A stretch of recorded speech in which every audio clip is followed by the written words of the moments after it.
So first of all, thanks. I'd like to say thanks to Herbert and thanks to Coventry for having me here. It's great, nice to come, and thanks to the students whose work I've looked at today too. It's been really good to see what you're doing. Can you hear me? Okay. Okay.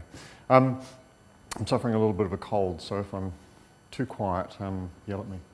It's always rather problematic, really, isn't it? Like people ask you, oh, well, write something about what you're going to say, and you write something and send it off, and then it comes back and you see it later and you go, oh God, you write something that's sort of like catchy and sort of trying to attract people's attention, and then people think you're going to be funny all the way through, and it's sort of, I'm not really very funny, I'm afraid, so I'm probably going to be a real disappointment, but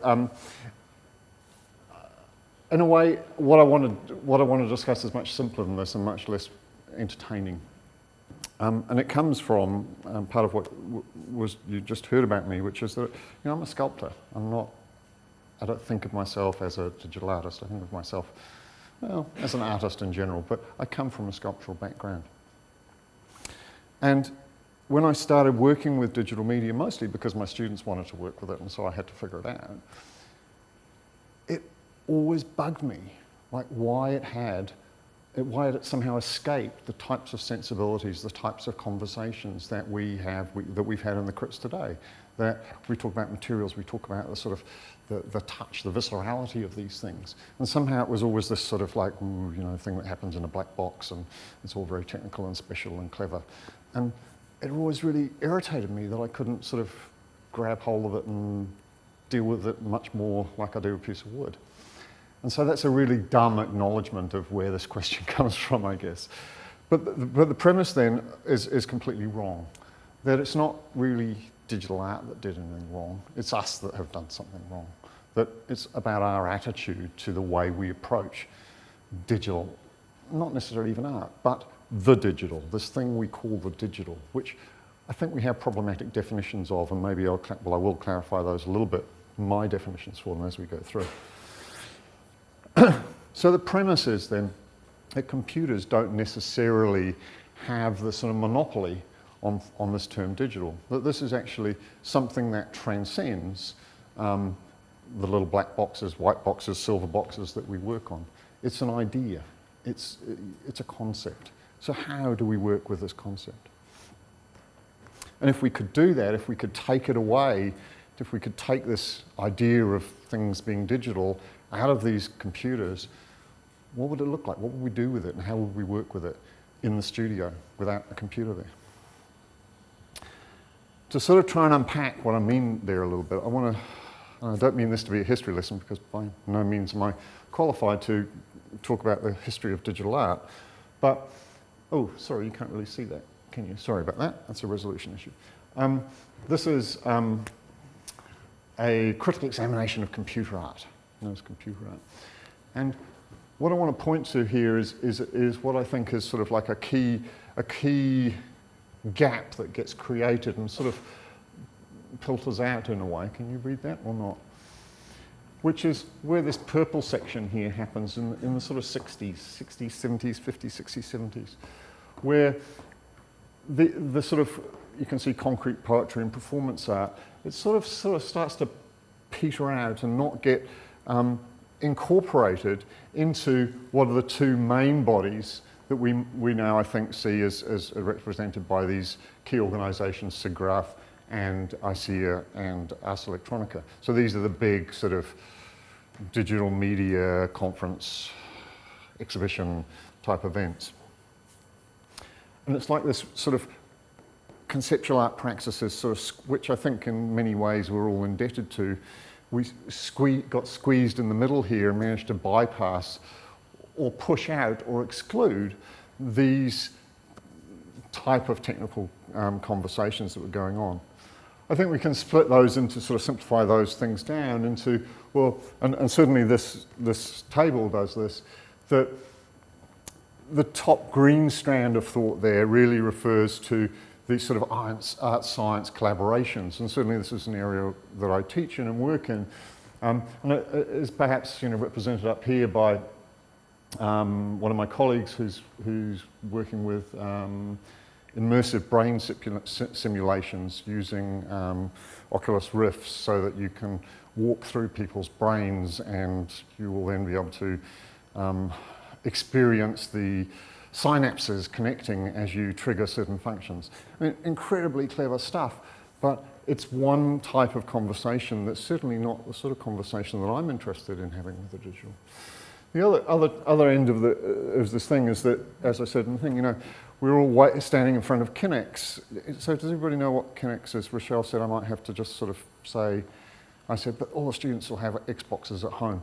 So for those of you who haven't got kids or don't have Xboxes, Microsoft Kinects are sensors that sort of motion track your body, map a skeleton to it, and then you can pull the data out of that. So on the Xbox, when you move your hand like that, you can hit a ball, yeah? So you don't have to have anything else. So these have been open sourced and are commonly used by artists in digital media practices. So the other stream of this tended to get absorbed with, oh, you know, what it means to be interactive art, and has sort of gone down that, and really lacks, in my opinion, a lot of criticality about what is going on with those interactive experiences. So I want to look somewhere different. I want to look at two sort of bodies of work here. And the first, I've represented here by Ben Lakowski, is from the 50s. And these I'm going to contrast against or draw similarities in relationship to what's represented here by Phil Dadson's earthwork art as some post-object practices, which I'll explain in a bit. So Lapowski was making these oscillocons, and these were photographs. They were captured off cathode ray tubes, which he had generated these sine waves, if you like, on. And by using a sort of slightly long exposure in this case, then you get these sort of really beautiful, I mean, the sense of these forms is really lovely. Lapowski was a mathematician, and he was very, you know, these things did get exhibited as art, and he had, if you like, an art career. But they were produced on an analog computer. Yet, if we were to go back and we look at the sort of history of digital art, computer art, he is one of the, you know, he's seen as the guy, this is the guy that started it, right? He's the one that sort of started this idea of, you know, digital art, computer art. But really, these aren't digital art, these are made on analog computers. So what's going on here? This is a problem. Devices like this is another person experimenting a little later, Herbert Frank, and, excuse me a moment. You know, there's not a microchip in sight here. This is all potentiometers, this is all wires that have, you know, valves, things that we understand physically that aren't this sort of mystical digital thing. And they're producing very similar images. And Mary-Ellen Butt, interestingly in opposition to the other, A, a woman, great, and B, an artist working into the maths rather than a mathematician working into the arts, which is, you know, quite interesting that she came from that field as opposed to the other way around. And you can see that she was working with custom-made oscilloscopes. So these are the things, oscilloscopes are you probably used in high school, where you plug electrodes in and you can see sine waves of electric currents and analyze certain things. And these were being used and adapted by people like Mary Ellen to generate these images. A couple of quotes here from her, which I think are nice, and one of which I'll return to later. That there's a sense of frustration with the inflexibility of painting. You know, this is sort of within this frame, it's not enough. And then I can turn these knobs or press these buttons, and it gives me sort of more freedom with the light than a paintbrush. And I think this is a nice sort of idea of, and I think it expresses well her sort of motivations for doing this stuff. And perhaps leads into sort of why those issues and confrontations that conceptual art in the same period were trying to start to deal with, people like Alan Capro were starting to deal with, perhaps why this was so sort of alien to the likes of Alan Capro. While this next thing is not showing up, this is not actually one of her things, but it's a contemporary version of somebody doing exactly the same thing that I stole off YouTube without credit, that I wanted to give you a sense of what these would be like time-based. And certainly now, you know, like Rochelle said to me the other night when I was sort of testing this out, she said, oh, I like that, that's pretty.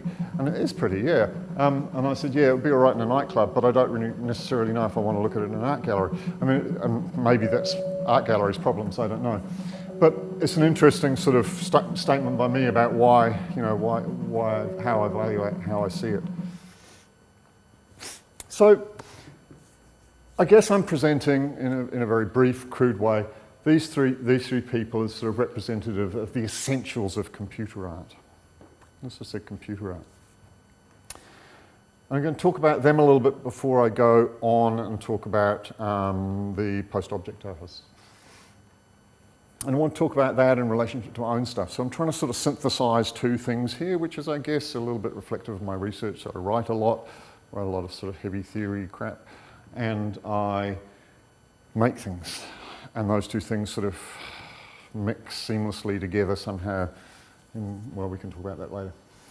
This is a series of work called the O-Form series, and I think these sort of, in a way, are sort of contemporary equivalents. It sounds like quite pompous, but and I don't mean it to be, but I think there's definite parallels between the sort of experimentation that was going on here and what I'm doing in these. So let me explain. These are made by me standing in front of a Kinect, which I've written some software for, so that I can stand there, and there's a space envelope that the Kinect sees. And by putting my hand into that space, it's not seeing my body, just my hand, I can then map my hand movements to some 3D modeling software. Sorry about the pixelization of this, it's a resolution issue, I think. So I'm processing, just for those of you who like the geeky stuff, I'm processing that through Grasshopper into, which is a plugin for Rhino 3D, which is a 3D modeling program. So I'm taking the numbers, remember this is just a number now, it's not actually my hand, it's converted to an XY number, XYZ number, 3 numbers, and I can then mathematically do what I want with those numbers to generate a form, and here's a form being generated out through time. What I actually did here, though, was not to sort of like, it wasn't like Mary Ellen with the paintbrush, which I think is an interesting, obviously I'm sort of parodying myself here. Here I am waving my hands around and creating these lovely light paintings. No, I'm not. I'm actually offsetting my hands, so it's much more problematic than that. So for example, the size of the circle is not, as you think it might logically be set between the distance between my two hands, but the position of this hand in relationship to the corner of the screen. So my body is not operating in my spatial terms. Like it's not operating like in the world that I live in. I'm somehow operating in this weird, made-up, abstracted thing that has nothing to do with my body. A very interesting thing happens, which is, I think, more interesting than the objects, that you become sort of disassociated from your body. You have to sort of forget that you've got a body. All you're trying to think about is, okay, so I want that form to go back in the space, therefore I need to push my hand forward, say. I can't remember if that's how it was, because at that point the X scale will move. So these types of things, that you're reprogramming your body rather than allowing your body to dictate. And it's kind of an interesting inversion there. These also are related to another series of work at the same time. Sorry, I should say the previous work and these works are 3D printed. These ones are 3D printed and silver plated. They're about the size due to the limitation of 3D printers at that period. I won't go into the other boring technical details about how they're made unless you want to ask afterwards. These forms, and there were 16 of them, were made up of, they used video data as the source for generating the 3D form. So here I simply Okay, I'll keep it simple. I map the color values of a pixel on a video to a position in space. So you say, okay, if it's red, then it is this far away from the center of origin. Yeah? And so these videos, as they played through, would simply generate the forms for me. I didn't really have to do very much once I'd made that decision. Yeah? The program, I go, okay, here's the video, righto, press play, and here's the form. Okay, better print it out. Quite simple. So these were then sort of set up in this exhibition situation. There was also audio track that I generated with the video that was generated by a similar algorithmic process.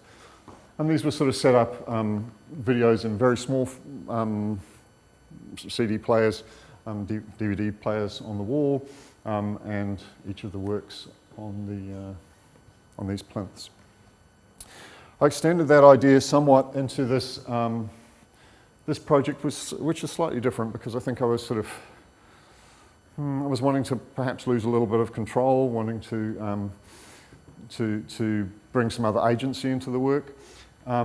This is a series of activities that I instigated, which were called iForm, and they were generated by using a group of people who I would set a set of limitations to their movement. This particular form here was generated by the movement of 10 people on a circular bus route. So I dropped each of the 10 people with an iPhone at a bus stop, and they had an app on the phone which would send their GPS data back to a server, which was actually in Edinburgh, which I was then pulling back down onto my computer in real time to generate the form. So I would see this as they moved around. But again, the type of relationship, so just to give you perhaps a little, is it going to let me do this? Where's my mouse gone? Visualization of that. You can see sort of how, as people move around, you start to generate, if you create vectors between these things, you can generate these lines. It wasn't quite as simple as that, actually, in the sense that I needed 3 coordinates, right? So I've got one person, but on GPS you have 2 coordinates. So unless you're going to pull altitude, and then that's another problem. But that's all going to be, if people are within a restricted area, not very great. So I want a much more 3-dimensional form, and I'm not interested in representing the topography of the landscape in any way. I'm interested in the relationship between these people and how that can construct a form. So what I did was I said, okay, well, let's look at the relationship. Let's take one person and look and see how close they are to the next 3 people around them, and use those distances, which are always changing, as the basis for the position of a point in space. I can clarify that more, it's really beside the point. But the issue is that there's a mathematical sort of abstraction going on. And so I did this in a number of works, in a number of conferences where I would go, and then people like yourselves would leave and take the app, and as they dispersed from that point to go home or whatever, that they would generate a form for me that was sort of representative of their relationships, I suppose. So I've sort of pulled these works and pushed them into this computer art pod, and I've sort of whammed these works in there too, and said, okay, sort of we can take these as sort of being computer art, even though these are 3D sculptures. They're sort of that bringing sculpture back into the world, digital art, computer art, back into the world.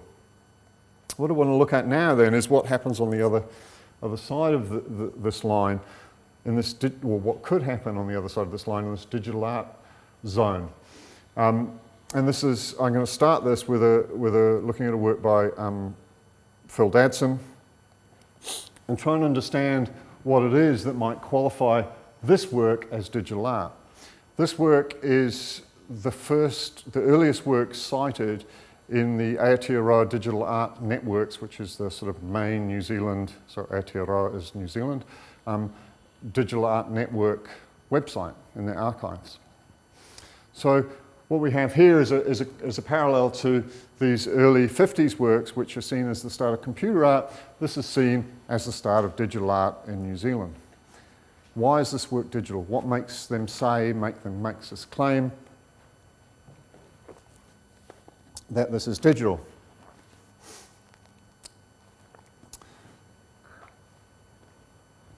We could say that this determination is really just about, well, how we determine computer art. Okay. Yep. To some extent, there's an ontological argument. There's an argument about terms. And so we need to define those, and I will in a moment. But I'm actually more interested in not looking at what it means to make computer art, but what it means to make digital art. That's what I'm sort of really focusing on in that difference. So, David Lewis is the person that I use and is generally used as the sort of the guy that told us what digital was in a sort of abstract mathematical sense. Again, a mathematician talking about what it means to make things digital. What's the difference between digital things and analog things? And he comes up with this definition, although he doesn't use these exact terms. They now get, his work now gets discussed in these terms as the digital as being discrete. Differentiated is his term, as opposed to the analog, which is continuous. So we have this idea of things being sort of separated off, of parceled up, of being units that we can stack on top of each other, of being, I would argue, the construct of scientific logic that seeks to turn the world into its and bits, yeah? So which we see extended in our lives today as the Internet of Things, that it's about digital physics, it's about making the world into small quantifiable units that we can build, that are building blocks that we can build anything out of. That's sort of the take on digital there. He writes algorithms, which I don't understand, which are the mathematical argument to define these things. So we want to look at how it's possible to understand this earthworks as a sort of practice that we might consider as digital. So what was this earthworks project? This was a 1970 performance. Phil Dadson's probably one of the prominent New Zealand sound artists now. He used to run the intermedia department. I'll talk about that in a minute. And this occurred at multiple sites around the world. And he gave a set of instructions like these to these people to, at the same time, synchronously carry out these events or look at their surroundings, record their surroundings, make records of what they saw, etc. Here's a video clip of that.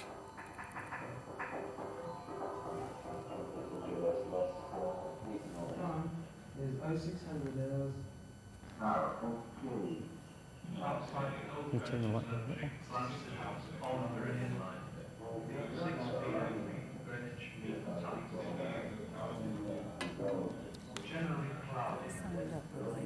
Okay, that's fine. Which one? Just can we turn that one down a little?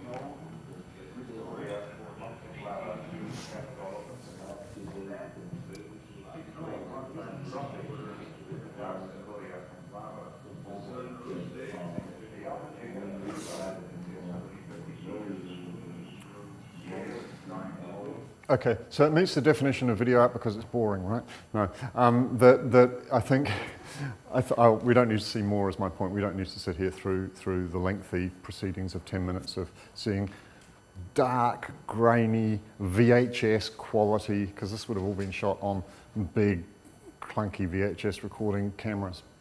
If it was shot, it was recorded on spool-to-spool audio recorders as well. So we're not seeing a little bit of digital. We're not talking about iPhones, or there's no digital technology involved here. So we have to get rid of that idea of a definition of digital art then being to do with digital technology. It's clearly not, if these people have defined it in that way. Phil was this book, great title, New Art, thanks. Why do they call things new art? It always drives me nuts. It's like, what happens 20 years later when someone like me is talking about it doesn't help very much, does it? So some recent New Zealand sculpture and post-object art. Phil was one of a group of people at this time who were sort of collected together for the first time in this book that was produced about post-object art practices, along with the people you see listed up here.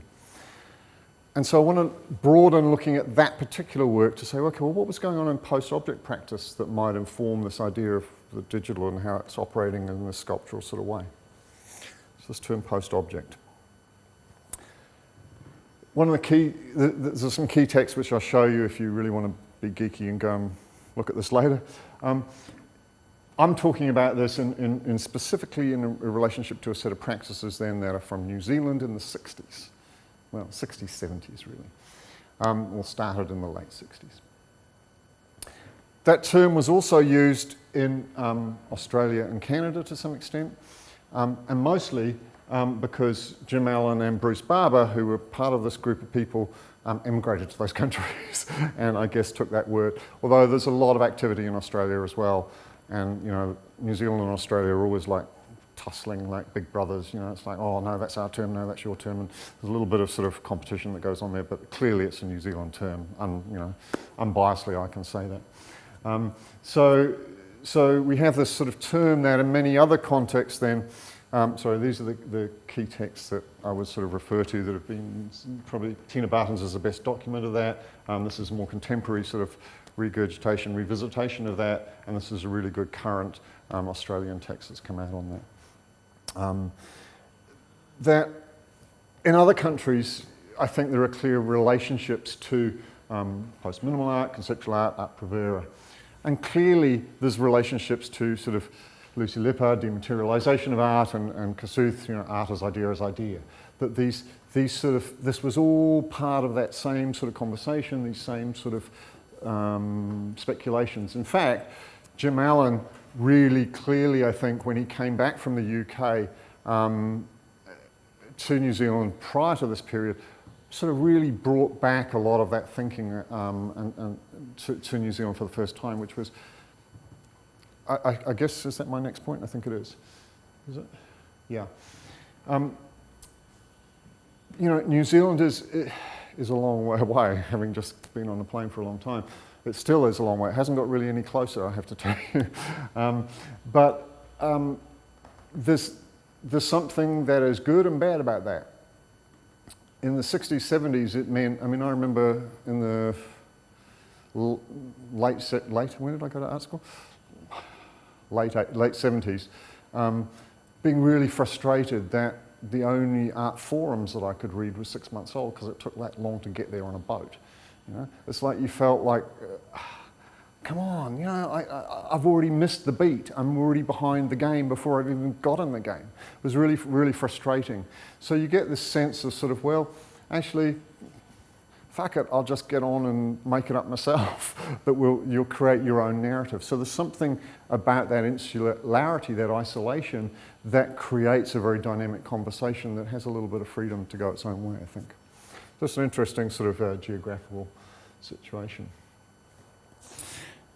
So these two guys became sort of like the heart, if you like, of post-object practices, and that was largely centred around the art school where they were both teaching. Phil sort of took over from Jim Allen, and I was at Elam Art School, and Phil was one of my lecturers. I now work with them both. I work with Jim, who's now 90 something, on some reenactments, which we'll talk about in a minute, of his work. And I work on new collaborations with Phil Dadson.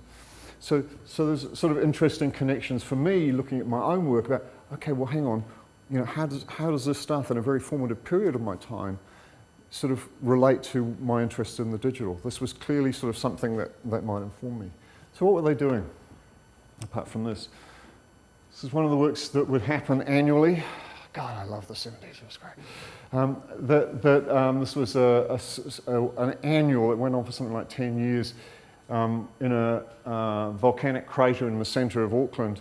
It's extinct, so you don't have to worry, but it's amazing. It's really this big bowl, this big amplifying bowl. There was a dawn till dusk drumming sound thing that happened, that anybody could turn up and create this event for the whole day to bring the sun back the next day, I guess. I don't know. I think we were all drugged out. To this purposeless work piece where we swept the beach of a very long West Coast beach, swept the beach for the day. So these sort of gestures, these sort of actions, these statements.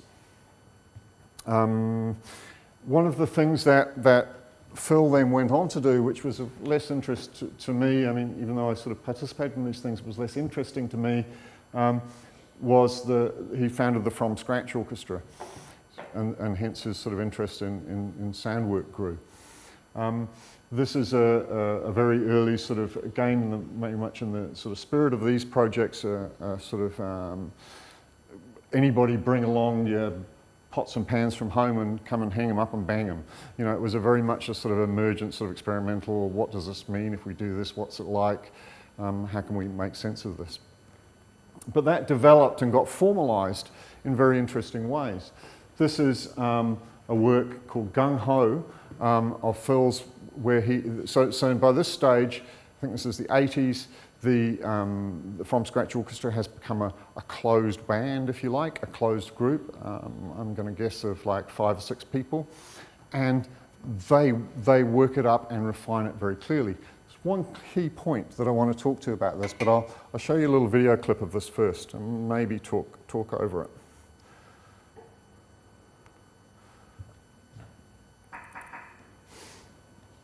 So what I'm interested in here, and I'll show you a little bit of the performance, but I'm not really interested in that these things were, as with a lot of music, very scored. They were improvised in one way, but they were very scripted. They had a very clear logic, structure, and system.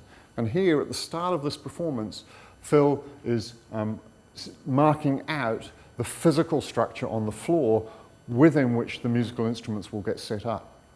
So we have this sort of like, okay, here I am doing a drawing, but the drawing is according to these certain mathematical structures that I'm going to create that then are to do with the core concepts that I'm dealing with, that then are the structure with which the music gets created within.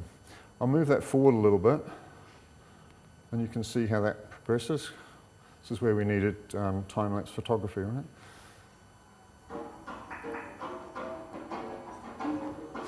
So they would erect these very complicated pipe systems and hit them with, what do you call flip-flops? Is that what you call them here? Flip-flop stands. As well as more traditional conservative drums. These projects were, great hat, huh? These projects were performed worldwide. They performed in indigenous arts cultures in the Pacific, Papua New Guinea, where there are similar drumming systems to these used. They were performed in Paris at the Pompidou Centre. They were phenomenal events to go to, very intense, very high energy things. This is the start, and therefore maybe less energetic. So what I'm really interested in here, apart from I think the work's great, I'm interested in the way that there's a structure and a logic and a set of instructions that underpin why this thing is the way it is, even to the extent of the improvisation. Yeah. So there's a core. Okay, we can play with this a little bit, but there are key moments where someone will take the lead and the other person, just as with jazz. Phil's a very well-trained jazz musician as well. That there are key indicators that move from one stage to the next within a jazz improvisation. It's not all loosey-goosey. Yeah. So this idea of instructions, is this something we can sort of follow on a little bit? There's a couple of quotes from one of the texts that I referred to earlier, is this sort of, this set of instructions or these set of sequences as being something that we have in common, these practices have in common with computer art, right? I mean, and when you think about it, that's exactly what a computer program is. When you write a piece of programming, you're writing instructions, it's just not in our language, for a computer to carry out. And it does that. That's what it does every time. And so if we look at this Millis work here, which is a piece of masking tape set out along the gallery wall so that you sort of, as an audience member, you were invited to sort of walk along it in this way, was just a set of instructions that people could then carry out or not. Even to the extent where the gallery would then be told, yes, when you're done, you wind it up and you send the tape back to me. These things had a sort of formula to them which declared them as what I would refer to as instantiations. I also want to draw those parallels then too to other works at the same time, these idea installations, or you could even look at like Yoko Ono's instructions. There were a number of instructions, or the Do It books that came out. These books where artists make instructions and other people do it. And that's what you say, the do it command on a computer is like, yep, do this and do it now. That's exactly what it is.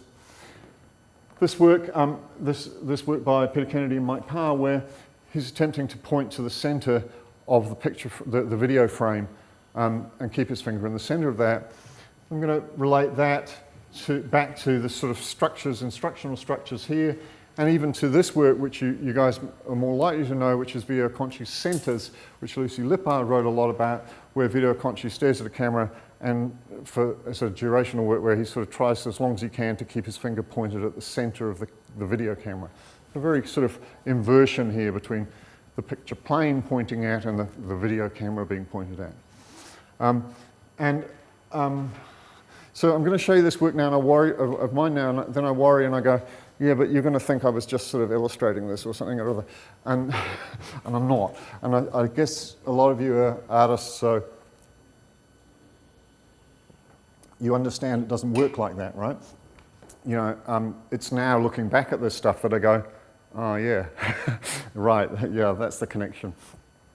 So this is a work from a few years back where I attempt to hold my finger as close as I can to the surface of an iPad without touching the surface. And so again, I set myself and my practice a set of conditions. These are the conditions I work in. This is what I'm attempting to do, in this case not do. Yeah? As close as, but not. And the moment that I actually achieve that, it fails. That I've then blown it and the work stops. Yeah? I did a number of these sort of projects then where I'm carrying out a set of givens. This is a street-based work that I did in Berlin.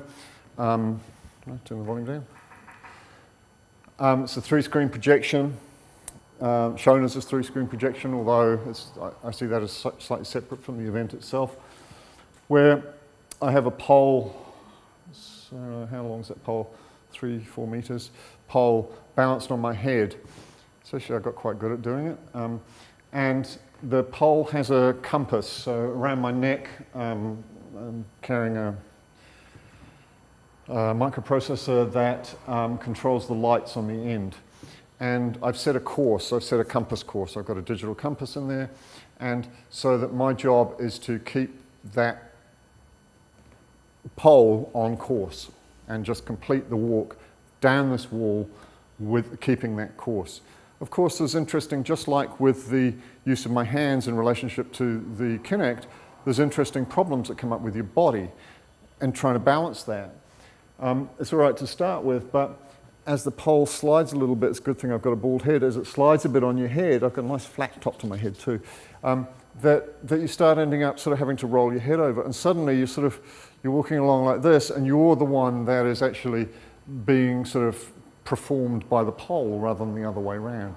So that sort of relationship between the material of the pole and your body again starts to be something that interests me.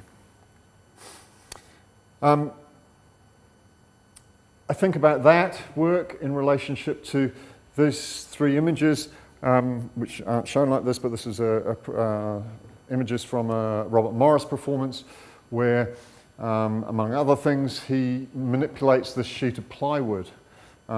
So I think it's drywall actually. So he's got these big, quite heavy sheets of drywall, and he's manipulating them around in the space, rolling them over his back, doing these sort of contortions with them. And again, it's that relationship between, well, what happens between the material that I use in my body, and how do those two things relate? in relationship to the digital, so and go back to my use of hands with the Kinect. So I'm thinking, well, how does that relate? How can we think about materiality in this sort of combined sense that it's the relationship between these things, just like I suppose with the I-form relationship, where these sort of elements come together. Can we think of this as a site of the digital? We have next book. Yeah. This work's become quite key for me in my recent stuff, and it's a really stupid thing. You know, it's. Let me just stop it. Maybe I'll talk about that a bit more. Oh, look, stop it right there. That's good. You know, it's quite hard to do this. I was talking. Zoe, was that you? I was saying that too on the way over. You know, not trying to do too much. You know, like. It's a really stupid thing. You're standing in your studio and you're throwing a ball against the wall, which is what I do now, and you're videoing that. And then here I am in the UK telling you this is, well, for me, an important piece of art, a good piece of research or whatever it is. Come on, I'm just throwing the ball against the wall. It's like, it took me, well, actually, it took me a lot of practice. But, you know, it's a very simple idea. And yet, it's an idea that I've taken a lot out of and has really clarified for me a lot of the theory that I was reading, actually. It's sort of like, oh yeah, right, bluff. And I keep coming back to it as one of those moments where the simplicity of it sort of makes sense to me. So in here, I'll play it. What happens is that I throw the ball against the wall and catch it 32 times, 32 because it's 32-bit. But as you see, in the video, I edit out the moment between the ball transversing between the wall and the hand. I leave 16 frames before and after the point of contact with the wall and before and after the point of contact with the hand. Another set of rules, another set of instructions, right? All I do is throw the ball against the wall and then I edit out everything but 32 frames either side of that point of contact. So you have this sort of, it's skipping. It's like a glitch, a moment of time that is taken out of this thing to these key points of contact, almost a reversal of the amount of contact Robert Morris has with the plank as it rolls over his back. It's this fragmented moment that I start to become interested in. I won't bore you with the whole 32. But, oh, maybe you get the sound for a while. But again, looking sort of contexts, Richard Serra's hand-catching lead is obvious reference point here, where he attempts to do this simple task of catching a piece of lead that's dropped in front of the video camera. I think dealing with very different things, not dealing with the types of sort of moment that I'm trying to deal with in terms of the idea of the digital, but in terms of materiality, I think the relationship's very much the same. So what is it that I'm saying here? What actually qualifies this work as being digital? Am I saying that? Am I suggesting that?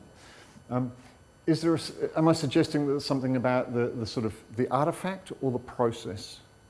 And I think here that we start to sort of see a key difference, that these works sort of collapse process into artifact in an interesting way. That I was finding that in the studio, it was one thing for me to make a work that I felt through the process of making was digital. It was another thing to have a work operate in that way for the audience. And how did I make this sort of transition? How did I make this happen in another way? I'm not going to go into a lot of this at this point, but what I'm inferring to is some, for those of you who sort of like some heavier theory, I've been looking a lot at the ideas of co-constitution of materiality, that materiality is something that is constituted between humans and the things that they encounter, that there is nothing innately material in this thing. It's almost a phenomenological perspective. And that perhaps growing out and growing into this notion of being and the event, which are Heideggerian notions of being there, of Dasein, of exactly what I think co-constitution was, which is this self-emergence. And why I think this relates to the digital is that how can something be discrete, self-contained, if it comes out of something? Doesn't everything always exist in a continuity? We can't actually have something that is totally isolated because we wouldn't know about it. Yeah? So there's a sort of, this idea of the digital is really stupid in one way because it's impossible. But as an idea, philosophically, it's actually been, I think, well written about, although not explicitly, in this notion of Dasein, of being of the event, yeah? Where a self-emergence that happens in a moment that's gone as soon as it happens. This Dasein of the event is a key thing for me. So thinking about how this works and how this might work for other people as opposed to necessarily just my own process in the studio. I started spending some time in Berlin. I've been going there 2 or 3 times a year. And I started this not as a work, but it's turned into a work because it was more interesting than the work I was making. Out of sheer practical, Berlin's a great city to ride bikes in. It's sort of flat and cars are all great and you can ride around. It's fantastic, love it. And so I bought a bike. And then a month later I'm going, oh shit, what do I do with the bike? Oh, no, I leave it at the side of the road. And I just padlock it up. And I come back and pick it up later. And so every time I go back and pick up my bike. This is the address. And if you want to go and use it, here's a combination lock. So what happens now, and you can check it on Google Maps. It's quite good. They don't update that often, but when they update, I can go back and check it.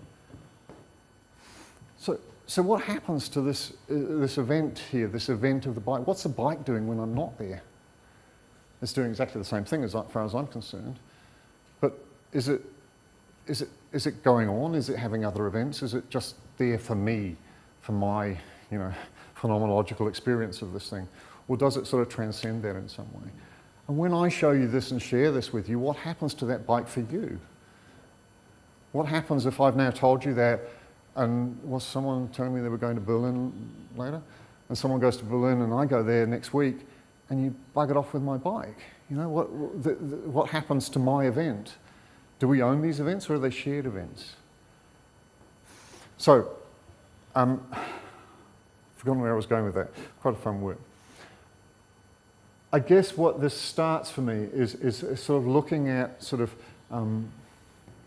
along, this didn't happen, this started happening around the time of the pole work, but sort of, we have a history in computer art of interaction, right? We have this idea of, interactivity. I stand there and wave my hands around and the screen does things, And so automatically we've got the audience involved, and maybe this is something that's digital about what computers do, is this interaction. What happens if we look at this as a form of digital art in that interactive sort of way? What happens if we start thinking about breaking down the process that I talked about, the distinction between my process and the artifact, and make it into your process through interaction? So again, I'll look back a little bit to this work by Jim Allen called Contact, which again follows a set of instructions. And it's not, in a very similar way, I think, it's not similar at all, but a set of instructions in the same way that Alan Capro's 18 Happenings in how many parts?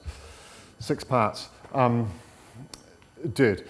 Capro's work is very interesting because it not only set up strict instructions for the performers, do this now and then do that, but for the audience. The audience were asked to move at certain timings. They had to move from here to there and go over there and stand there, or separate out, or whatever they did. There were 3 different rooms that it happened in.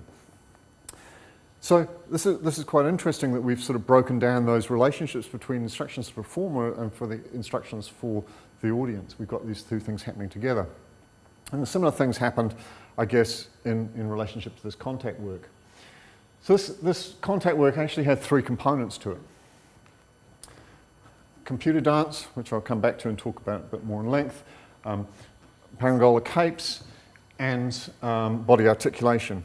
I'm just going to talk about computer dance rather than the other 2 because they're a bit gratuitous really, and I don't like them as much. And this one, these people who were tied up in sacks had to untie each other so that, you know, they only could start using their teeth to come out of these cocoon-like structures, which I find a bit, the metaphor of that I find a bit clumsy. And this very gratuitous work at the bottom here, body articulation, which involved people writhing around in poles of buckets of paint. Hey, come on, you know, it was 70s. This work we recently restaged. 2010, we restaged these works. And it was great fun, you know, roll around in paint, and the audience loves it, and the audience was structured in certain ways in this, which I'm not going to deal with. What's interesting in the computer art project is that we had to make some, I'm just going to turn the video off for a moment here, and I will turn the sound back on too.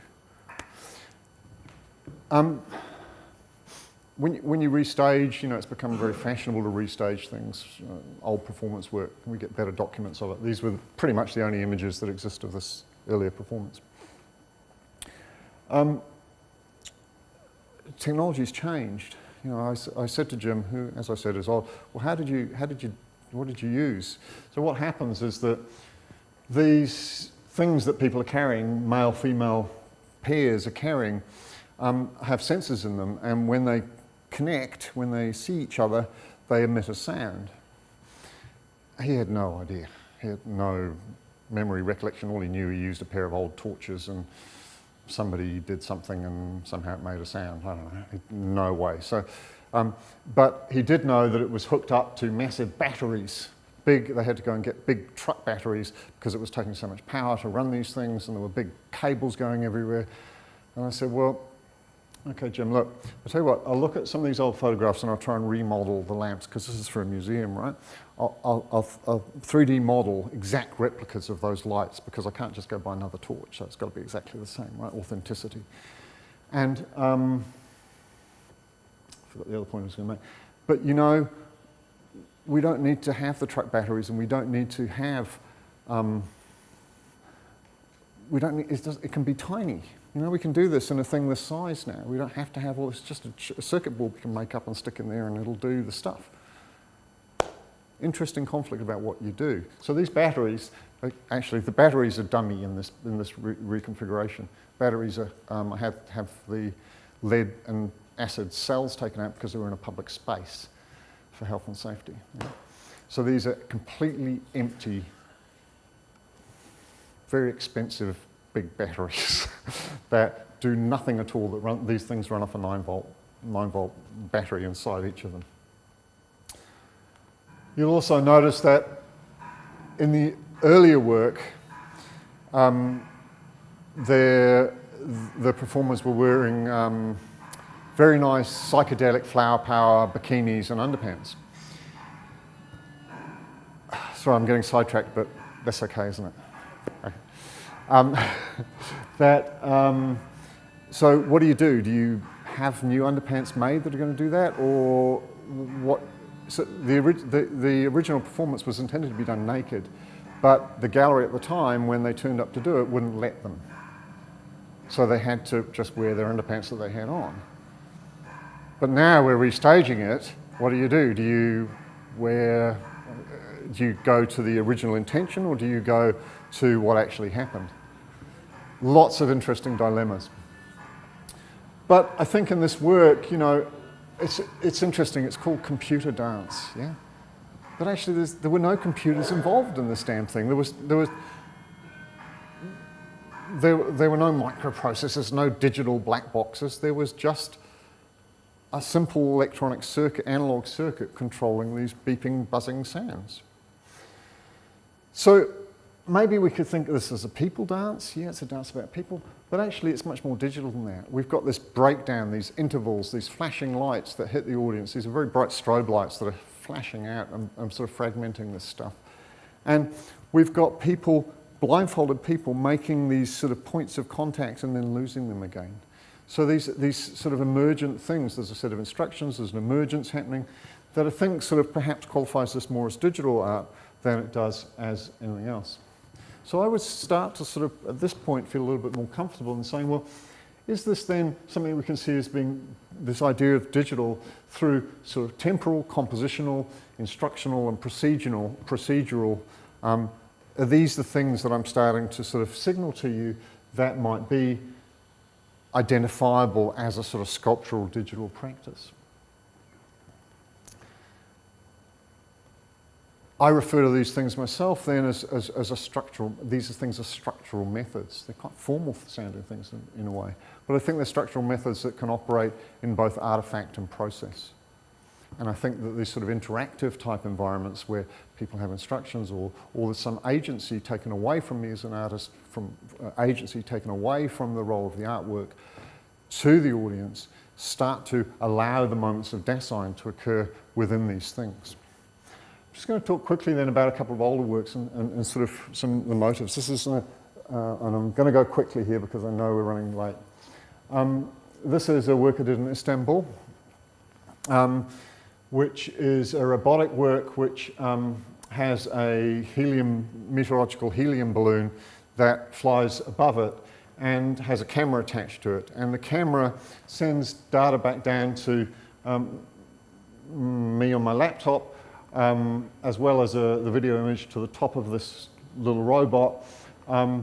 And it controls the robot by telling the robot to drive directly underneath. So by looking down, it goes, oh, the orange thing is over here, it should be in the center. So the robot tries to drive to the center, which of course moves the balloon over here because it drifts. So there's a sort of cat and mouse game going on between these two things directed by the air currents. Just a warning, don't wear things like this. Actually, unless you want to get shot as a suicide bomber, I suggest you don't wear things like this, especially not in places like Istanbul. I think I did this in Taksim Square, and I think that's very close to where the recent bombings were. So just a health and safety note there. And I was using this, again, at this stage too, to generate these visualizations. So these were not in real time because I didn't have the processing power, but I was generating visualizations off of the data, the video data that was being sent back down from the helium balloon. So I produced I did this in 7 different sites around the city, and produced, I could play back these forms in real time with the video. And so these sort of, this view down and these sort of organic forms that are created get shown together. All very nice, but one of the interesting things for me about this really was the relationship with the people that you get in these activities. That this guy, this wasn't this guy actually, but guys like this who would come up and stand there, and they don't speak English, and you don't speak Turkish, and somehow they want to know what the hell's going on because they don't have a framework for seeing it as art. And there was one guy that came up, did speak a little bit of English, and we were flying these outside mosques, so I got a picture of a mosque there, I think I did somewhere. Outside mosques, oops, that's not the next word. And I was interested in sort of capturing this sort of these things that were invisible in the space as a sort of gesture, I suppose. And the only way I could explain it to him was saying, in ways I thought he might understand, was saying this was your soul. I think that's a nice idea about the sort of soul of the space, the materiality of the space, and how that's constituted by the structures around it.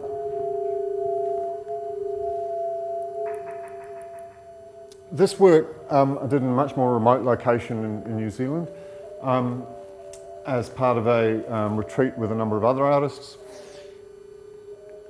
It was using an ultrasonic sensor, and it was dealing with this idea again of the invisible things, the things like the digital that we can't see. Yet, any of you fishermen, any of you use fish finders? I like fish finders. You know, you go out fishing and there's this computer display, and it has this sort of blurry shape that comes across, and that means there's a fish. So you stop and you throw your line over. What happens if you start to use the same type of technology of sort of sensing distances from things, and when you say things, transpose above ground, transpose images of fish, which is what these yellow dots that you can't really see here are, over that landscape, over that video. So this is a slit side scanner that I made up that simply sort of takes a line of video and then does the next one. But when the sensor gets something, it sticks in an image of a fish. over the top of this landscape. So I'm interested in this sort of the interval, the waiting space between these instantiations. I'm also interested in the sort of, like the theatrics of this, you know, this sort of engagement with this sort of pseudo-scientific, here I am wearing this sort of orange, I'm really out there working hard and seriously in the environment, taking important data readings, when actually I'm sort of making fish pictures. Where is that not going? Last work I'm going to show you then is another work I did last year, the year before, in Lisbon as part of the Post-Screen Festival. And this involved setting up a series of basketball hoops around the city. The basketball hoops had sensors in them and that would tell me when somebody shot a basket. The basketballs were attached with a string so no one could steal them, so that they would sort of shoot through the loop and then the string would bounce. You can't really see it. So that they remained there. So when someone put a ball through the hoop, the sensor would, over the cell phone network, would transmit back its identity and the fact that someone had done that to a server, which I would then use to generate a video. I'll just show you this little process. So we've got, say, these basketball hoops around, we've got a real-time video, and a bunch of electronics in the middle. And it sort of works something like this. So a basketball is shot, it's picked up by this receiver across the cell phone network. Even more stupidly, it shoots lights up 1 pixel on an LED display. So I had a little grid of LEDs, and it lit one of those up, which I had a video camera on, which I then transmitted that video rather than doing it all digitally, which would have been much easier. But I wanted it to sort of, like I was playing with these notions of liveness. What does it mean for things to happen in the moment? Especially, you know, this idea of sort of instant live streaming, online, everything's real all the time. What does it mean for something to be live? And the impossibility of things being live, the impossibility of being present in any given moment, because that moment is already gone. And so when that happened, the computer would then transmit that out because it was viewable online, and the video with a pre-recorded shot of the basketball being shot would then light up with a blue dot every time someone shot, until the image is sort of covered with dots, blurry dots, because they're LED pixels, out of focus pixels. I think that plays now, does it? Yeah. So you get a number of these things then. You can see here the data is also being, as a shot's incoming, it gives the address and the fact that it's been shot. There was a sign out on the street so that you could take your cell phone out and you could watch your own basket being shot on your phone by going to the URL that this was being live streamed back to the location where it came from in the first place. There's sort of confusions of what's now, what's here, what's active.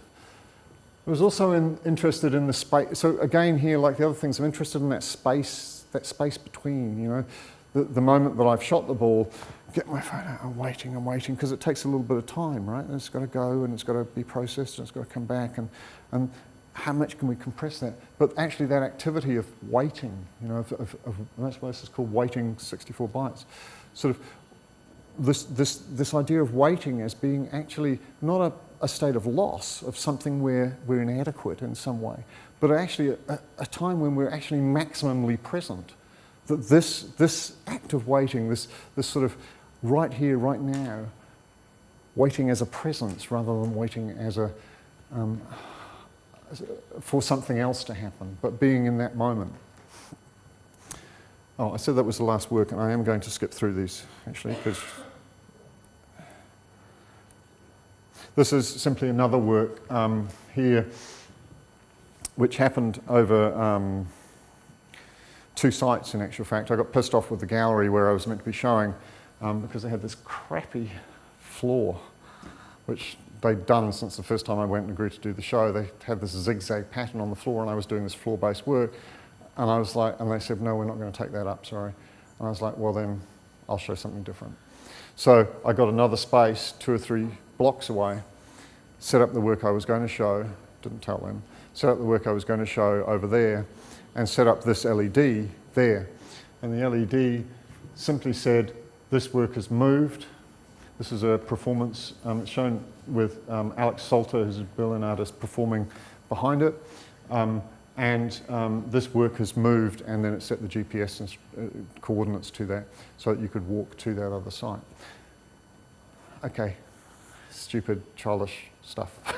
But what's really interesting, I think, is what happened in that walk. Okay, there was the work there and there was work here. I happen to quite like this work, but what's that space while people were walking? What were they talking about? What was the bike doing? What was the activity that I can lay claim to? Can I lay claim to what was at this end and what was at that end? Or can I lay claim to the event being that space between? In the same way that I might edit out the space between the ball and the hand, do I edit out the space between these 2 sites? Or do I say, no, actually, that space when you're doing nothing, that space where you're waiting to get to the next place is actually the space that I'm interested in having the work located. That also occurred around this idea of the thing we do in front of computers a lot, which is we wait for the loading bar, the endless throbber that never comes, the Ouroboros that circles endlessly trying to catch its tail. That I gave a talk about at that same conference. I'm going to finish there. Thank you very much. I'm sorry it was so long.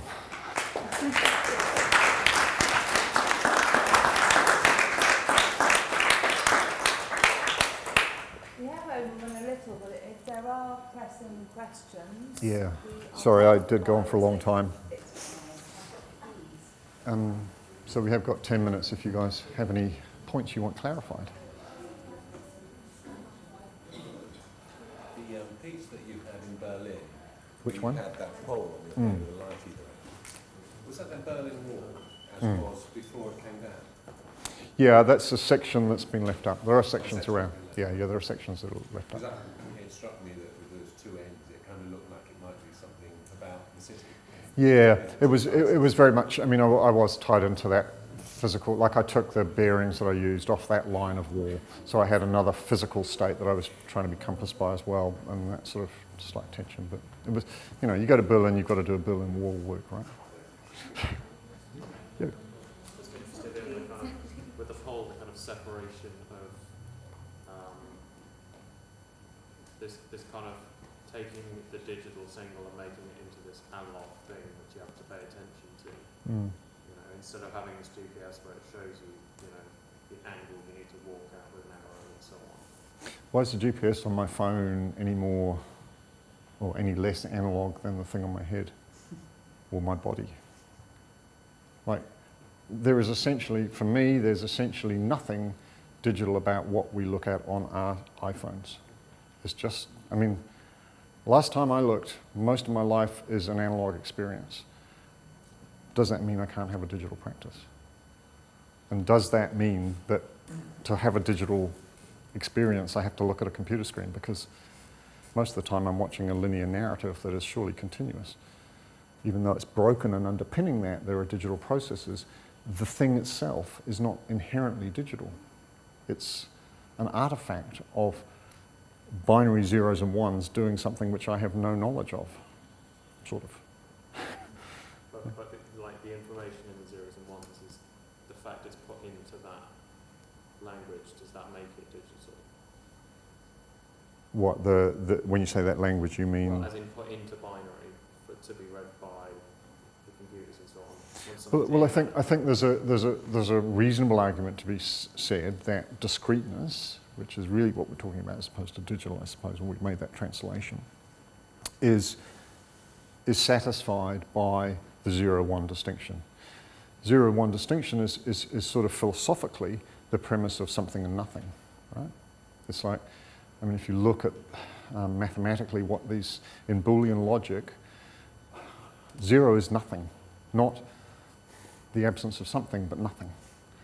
And so 1 is similarly a thing and everything.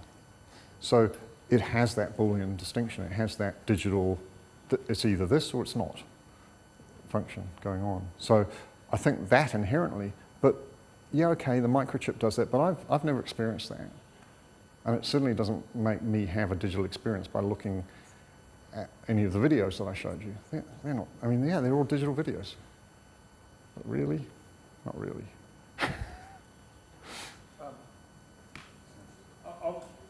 I'm kind of quite interested in the fact now, it's made me think that Oscar Schlemmer, when he was at the Bauhaus, Yep. was a digital artist. Yeah. So I'm interested in where you sit with maybe taking that data, Which data? the data that he collected in Mhm. terms of when he Mhm. was Mhm. manipulating figurative form, Yep. and taking that data and moving it forward Yeah, yeah. and advancing it into the computer age. Yeah. Ooh, well, I'd get rid of the computer age, really. But, I mean, I wrote a book chapter recently in a book that's out now called Digital Movement, I think. And I think, you know, it was actually came from a dance conference. Okay, I can speak at dance conferences, which is interesting. You know, the field of movement studies is very much interested in these notions of, well, and the Kinect in a way, you know, very much. I mean, at my university we have an incredibly expensive motion capture lab. We've got a motion capture, what's the conference coming up called? It's going to be called,